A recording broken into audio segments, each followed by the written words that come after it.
Hello everyone. I am Alice of KHR Arts and Cloud Orchid Publishing, and today I wanted to talk to y'all about the importance of editing and proofreading. Now, I know this may sound kind of like Captain Obvious, that it's like, well, duh, of course you're supposed to edit and proofread your manuscript before, whether it's you decide to submit it to a publisher for traditional publishing or you decide to self-publish it yourself, whatever route you're going. The problem is unfortunately, even though it seems obvious, it's something that the community at large still really struggles with. So to begin with, we're going to go all the way from the extreme all the way up to the moderate here. And I've seen this in a lot of the Facebook groups and also on the writing forums and on Reddit and things like that. And this is probably going to get me some flack, but we're here to talk about hard stuff. As y'all know, my channel is all about giving y'all advice on how to write stories, about how to become an author, about how to publish or become published, just all of that. And I don't pull punches here, and we're here to be real and to help set you up for success. You have to edit your manuscript. Just period, end of sentence. I don't care who you are or who you think you are, but I guarantee you there is no successful author out there that just literally writes a rough draft of their manuscript and it's magically good to go to the layout artist and be published and made into a book. That's not a thing. Even famous authors like Stephen King have editors. Yeah, he's at the point where he doesn't really have to do a whole lot of editing for his own manuscripts anymore if he doesn't want to, that he has paid professionals who do it for him because he's at that level. And so that's something that you have to decide for yourself, whether based on your own skill set or your financial situation or whatever, whether you want to edit it yourself, you want to hire an editor, you want to have maybe a writing workshop help you with it, whatever resources that you have access to and that you can afford, you have to edit your manuscript. This is a problem that I just see far too frequently, where I will see writers bragging on social media about how they never edit anything, that they just write it and then it's good to go and they just self-publish it and they're like, yeah, because I'm just so awesome. I'm here to tell you that's not something to brag about. It doesn't make you look cool. It doesn't make you look professional. If anything, it makes you look the opposite. Every single time that I see those posts, it's always flooded with comments telling this self-important person exactly that they're like, you can't do that. You need to go back and edit your manuscript. You can't just vomit a rough draft into the world and expect readers to enjoy it. And then a lot of times, a couple months later, you'll see these same people then come back on social media and complain that they're getting bad reviews of their book and that they don't understand why. And I've seen this far too often. Why won't readers put up with a few typos? Here's the difference. We all know that there are typos that get past even the th editing round. We know this. They happen. And readers are willing to overlook a typo or two because they happen and it's okay. But if on like page 1, your book is just riddled with spelling mistakes, like not even typos, spelling mistakes, like things that it's like it's obvious you don't know how to spell these words or you don't care to spell them correctly, basic grammar being incorrect, and just overall writing structure just being a mess. And I know, again, this sounds obvious, like who would do that? You would be surprised. There are just this group of people out there that think that that is an appropriate way to present a book to the writing world, and it's not okay. And some of you may ask, why do I personally care about this? Why should you personally care about this? Why should anybody personally care about this? Because it's like, okay, if they want to put a crappy book out there and, people leave bad reviews on their book and tell them this story is bad and you should feel bad and blah, blah, blah, that only impacts them, right? Wrong.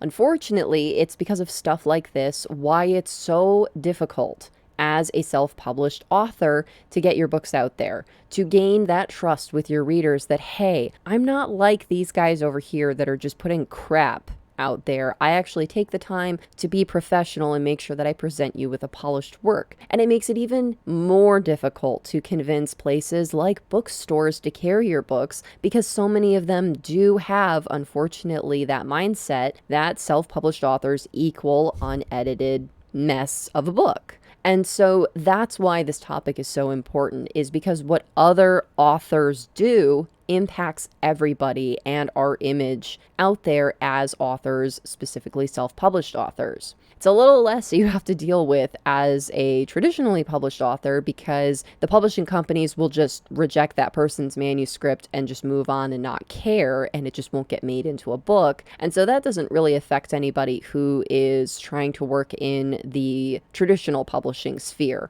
But all the same, it still hurts our image as authors that there are people who just refuse to follow just the most basic proper processes in order for taking a story and making it into an actual book. And this is also an important discussion that's been happening for the past, I would say, year or two that I've seen online, where people also talk about gatekeeping in terms of spelling and grammar and language for books. And I want to straddle this very carefully because this also deals with things like censorship and native language and slang and things like that. And so there are books out there that do deal with those unconventional writing styles where it is written from the perspective of a native person or a person of color, and they want to present their culture in the most accurate and authentic way by utilizing the style of language that they use and using the actual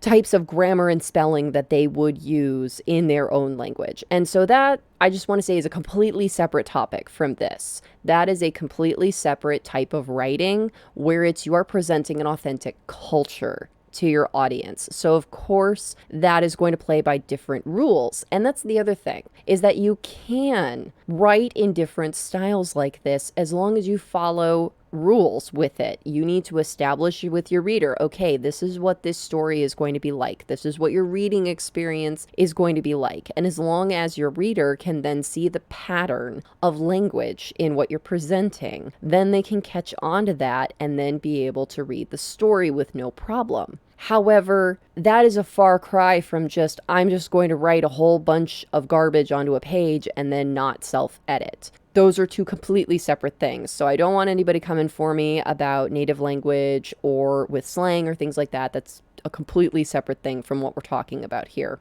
What I'm talking about is the basis of readability for a book. So, for example, I have seen people who have submitted what is literally a rough draft. And how do I have access to this? I used to work as a ghostwriter, and I've also worked as an editor for would-be authors and for some currently published authors. And some of the manuscripts that I have seen in my line of work have been nothing short of atrocious, which is fine because at least they're coming to me. They're seeking professional services to be like, hey, I know my manuscript is a mess. I need help. Please help me. And that's great. If you're the kind of person where you know, hey, you know what? For whatever reason, I don't have the wherewithal to edit this myself. I'm going to seek outside help. That is the proper procedure to follow. If you do have that wherewithal where you can self-edit, absolutely do that. I'm not trying to financially gatekeep anybody with that, oh, you need to shell out for a professional editor in order to have your book published. It certainly helps, and it also takes a lot of the work off of you, but at the very least, you need to self-edit.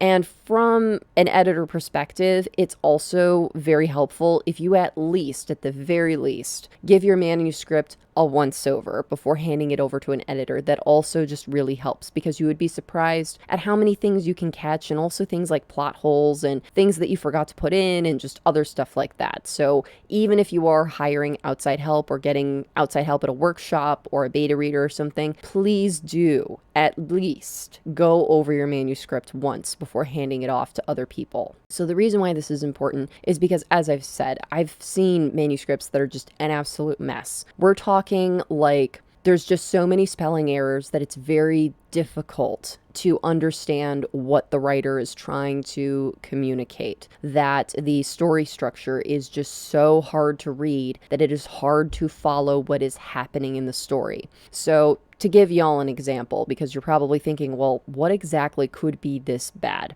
So when people don't know to use quotation marks around dialogue, and they don't know that it needs to be its own separate paragraph. So people who just literally write giant blocks of text where there's only one beginning and one end, and that's just kind of it. It's just one long kind of stream of consciousness going on here, which again is a type of writing style. However, as I said, there is a professional way to do something, and then there's just being a mess. We're talking about being a mess, not subversive writing styles here. And that's the other thing, is that sometimes these people will pretend that they're like, oh, I'm being subversive, I'm breaking the rules. No, you're not. You're just writing a really crappy manuscript, and we all can see it, because writing in a subversive writing style means that you have to work that much harder to earn your readers' trust and let them know, hey, we're going to go on this very unique journey, and I really want you to come along with me on this. That means that you have to work even harder to make sure that the rules of the writing style that you're using will make sense to your reader, and they'll be able to follow the patterns of how it works. I have read stream of consciousness writing before,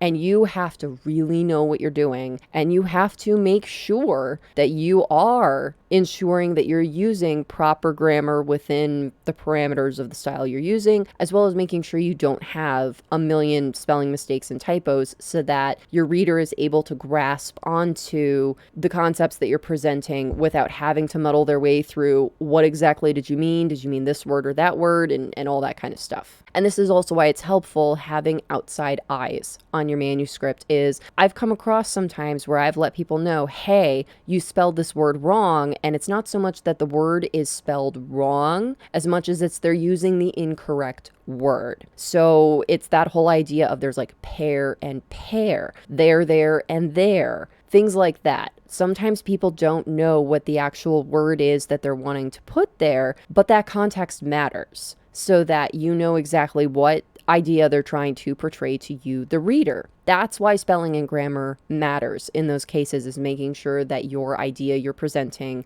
is understandable to the reader, that they're not questioning, hey, what exactly am I supposed to be getting here? I'm confused. And so a great way to be able to know whether or not your manuscript is working, whether or not it's full of just straight up nonsense, is to hand it off to somebody else, and then they can just tell you. And that's the other thing, is you can even hand it off to have a friend beta read it who's not even in writing. Because as I always tell people, you don't have to be a chef to know that the soup sucks. People who are not necessarily writers can give you very valuable feedback about your story. And in fact, sometimes it's great to have somebody who's not in writing to be able to read your story so that they can give you the honest reader perspective. Because that's also all the way on the other extreme side, is that there are also a lot of authors that forget that it's like, who exactly is your audience here? Are you trying to cater your novel to big hoity-toity other writers who are going to, appreciate your turn of phrase and look at me, I'm so smart and fancy? Or are they just going to be just typical people who are like, I think reading is neat? Who is your audience here? And recognizing that the bulk of the time, it's people who just think reading is neat are supposed to be your audience, and you want to make sure that you properly cater to them.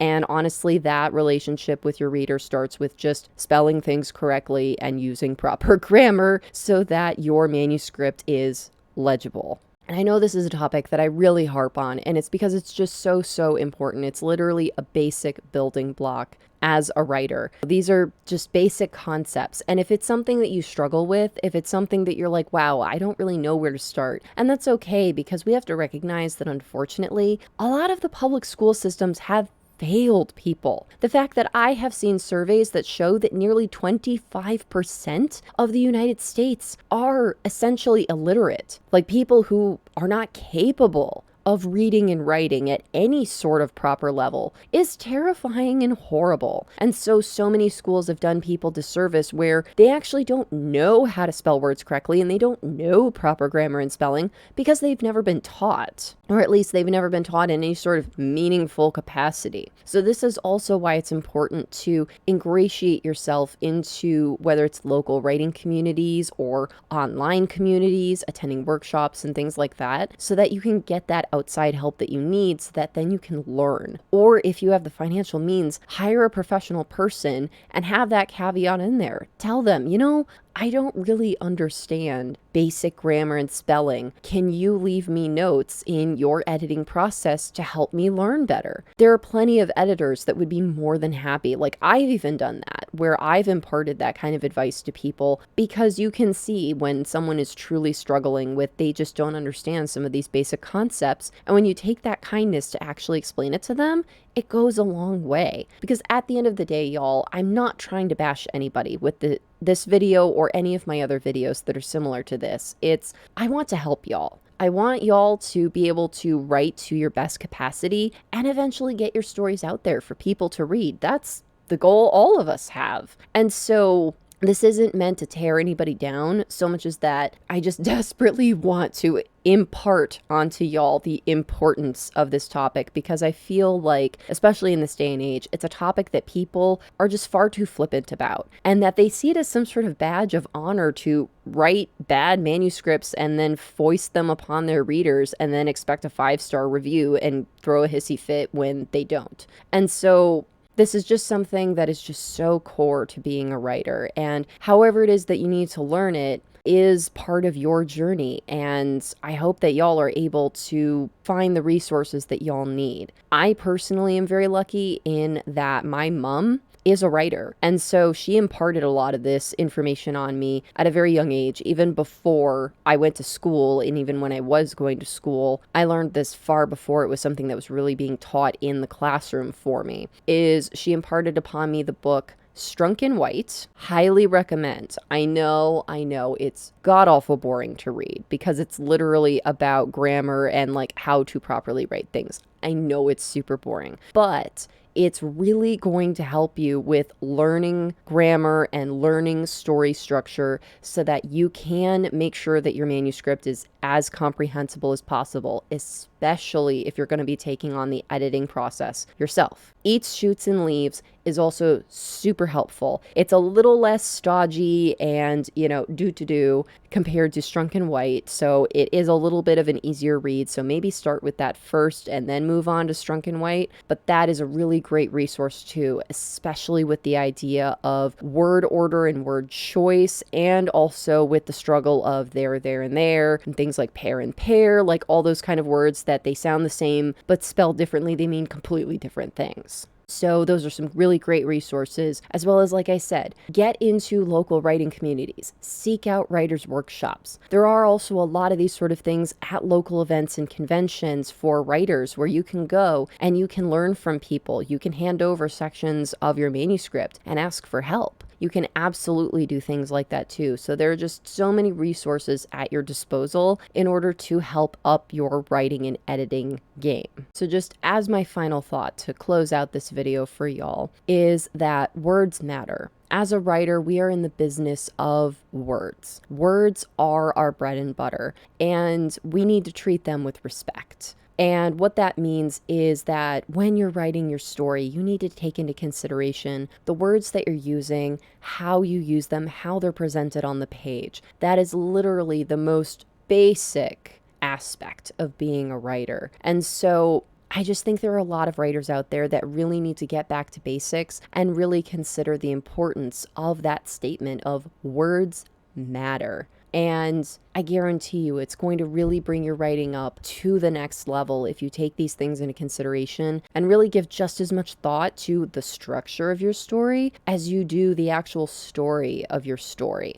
It's kind of hard to appreciate a good story if it's hard to read. And that's not your reader's fault. So I hope this video has been helpful, and I hope that y'all are able to find the resources that y'all need. And if there are any of y'all who are in this sphere that do have levels of professional capacity, please do in the comments below leave different resources that you know of that can be helpful for anybody that's watching this video, whether it's different books that have helped you, maybe different articles online, maybe different forums or workshops that you know of. Please leave those in the comments below. I'll also be including some of my personal resources that I know of, including links to Strunk in White and Eats, Shoots, and Leaves. So I hope you all found this video helpful, and if you did, please be sure to give it a like, and if you're new, subscribe. All right, y'all, thank you so much for watching. Take care. Bye-bye.